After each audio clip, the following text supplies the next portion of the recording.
Greetings, fellow posers and visiting real metalheads. It has been about 1 month since my last confession. Today we're going to talk about one of the best tours in the history of all time ever. So I got there early, saw Spiritworld. Spiritworld was new to me, and so was their subgenre. I guess they're sort of like a country western inspired type thrash band, and I liked it.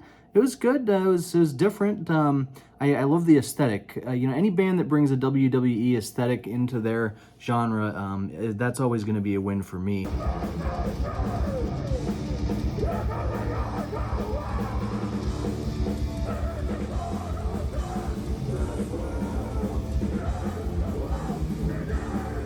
Right after them, Enforced played. I'd heard good things about them, and they delivered.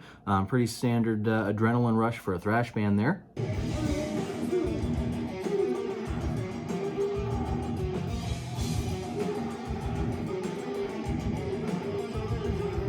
In the middle, we had what is becoming one of my absolute favorite bands of this decade. Although I don't know if that's because of the music or just because of how often they've been willing to come to my crappy city. Either way, Gatecreeper is very...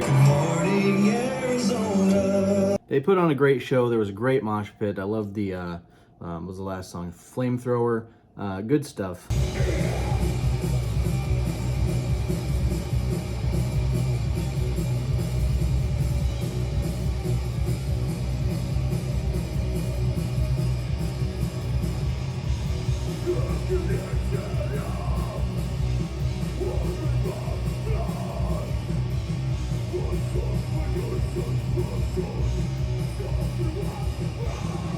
I don't usually talk about like metal news, but I thought I would real quickly touch on that that non-existent beef between Blood Incantation and Gatecreeper, where basically, what was it? The lead singer, I think, of Blood Incantation made some comment in an interview with one of the big metal blogs about, we don't go to Target to shop for things like Gatecreeper and Taylor Swift. We go for real music. And it was very clearly like an inside friendly joke between the two bands, but it was taken out of context and it sounded like he was really trying to talk shit on Gatecreeper.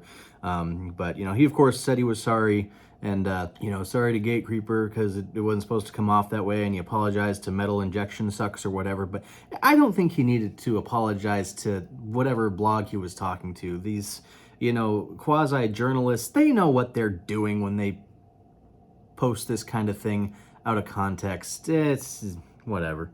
Anyways, after Gatecreeper, I saw Municipal Waste for the first time, a band that I've heard good things about for a very long time. Hella fun band. It was fun being in the pit for them too. I didn't expect to be in the pit at all for this show. I'm at the age now where I say to myself when I go in that I'm not going to be too physical. I'm going to stand in the back with a drink, just kind of have a nice chill time, and I always say that. And then the next thing I know, I'm in the middle of the mosh pit getting beamed by a trash can.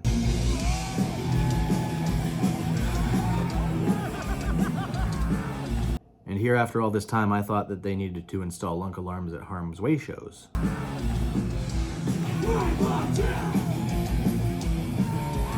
I enjoyed the set very much. It was exactly what I expected from, a pizza thrash, beer thrash band, whatever you want to call it.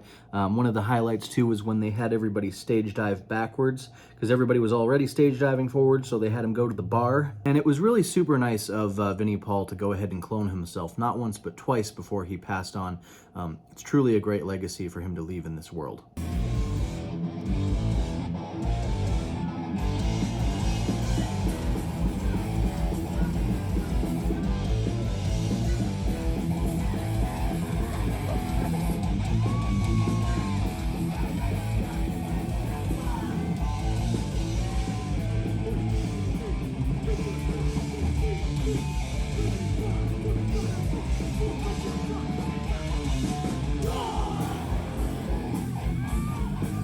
And then finally, we had the mighty Obituary. Not a whole lot of banter in their set. They weren't throwing trash cans or anything, but they're Obituary. At this point, they don't have anything to prove.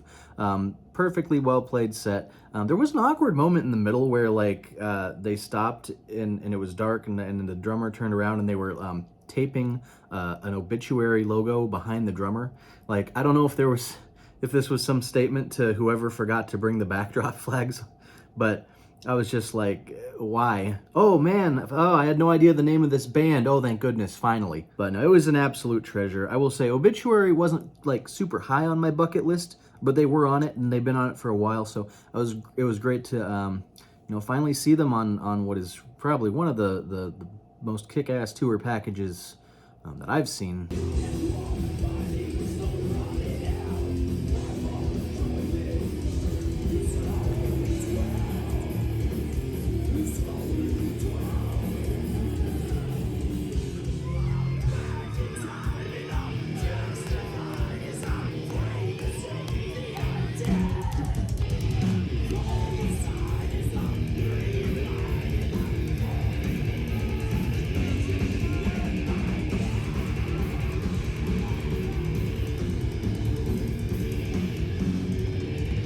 Anyways, this was just a quick little video, not a full-blown review of the tour. I just thought it was a nice little fun thing, and I wanted to throw a video out there about it. For anyone who's been following this channel in any capacity, I want you to know that Banba Monday 6 was written about a month ago. I wrote it, and unfortunately got COVID in mid-January, and then started navigating a job change, so between all of that going on, I just haven't filmed it. The script is like 90% done. It has been sitting in my glove box. It should have been posted in January, but it hasn't been filmed yet. Yeah, it'll happen when it happens. At one point, I also tried to make a video about the When We Were Young festival, and it went a little something like this. Why not take a look at this lineup, and I will determine whether or not I am simply too poser to attend. So we've got Prentice, Meet Me at the Altar, the Linda Lindas, Horror Pops, the Ready Set, the Garden. I don't know who any of those bands are. Anyways, that's all that I've got for now. Go ahead and hit the like, subscribe, or don't, whatever. Go follow the Insta, and if you got any good tours heading your way, go ahead and see them soon. You know, it's just like how, yeah, the pose are over.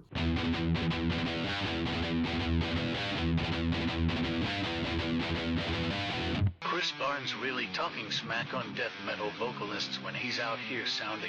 I have a structured settlement and I need cash now. Call JHE Wentworth 877 cash now.